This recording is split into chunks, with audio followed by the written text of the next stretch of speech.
She was elected Britain's first woman Prime Minister in May 1979. In more than 11 years in power, Margaret Thatcher changed her country's relationship with Europe.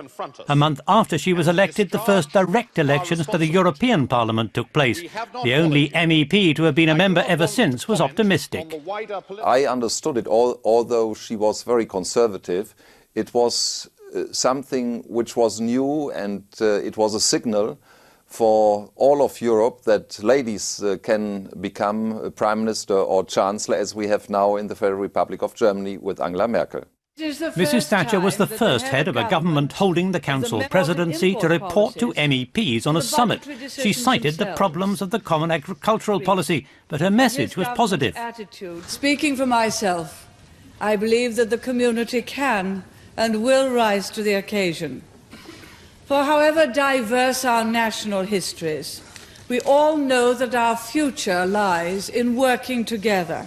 It was in 1984 at the EU summit at Fontainebleau, and not for the first time, that she demanded a rebate for Britain, explaining that the common agricultural policy meant Britain's contributions exceeded its receipts.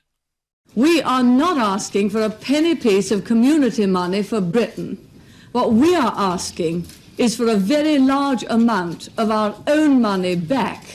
Her close friends say Lady Thatcher was growing increasingly suspicious about Europe's direction. Although she supported the single market, she had to negotiate away Britain's veto to get it and got her minister, Lynda Chalker, to sign it.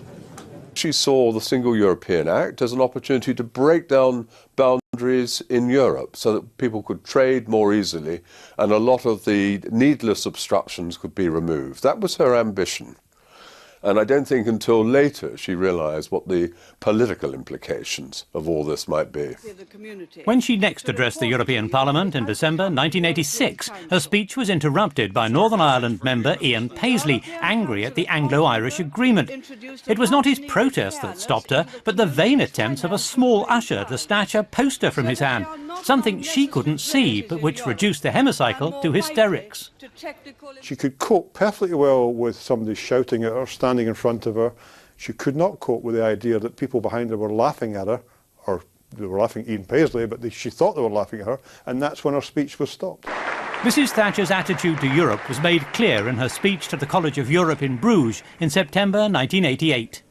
We have not successfully rolled back the frontiers of the state in Britain, only to see them reimposed at a European level, with the European superstate exercising a new dominance from Brussels. 2 years later, Mrs. Thatcher's hostility to Europe and unpopular domestic policies led to ministerial resignations and leadership challenges, and reluctantly she stepped down.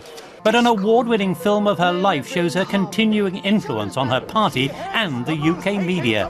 Her name has passed into legend, but her views remain entrenched in British political life.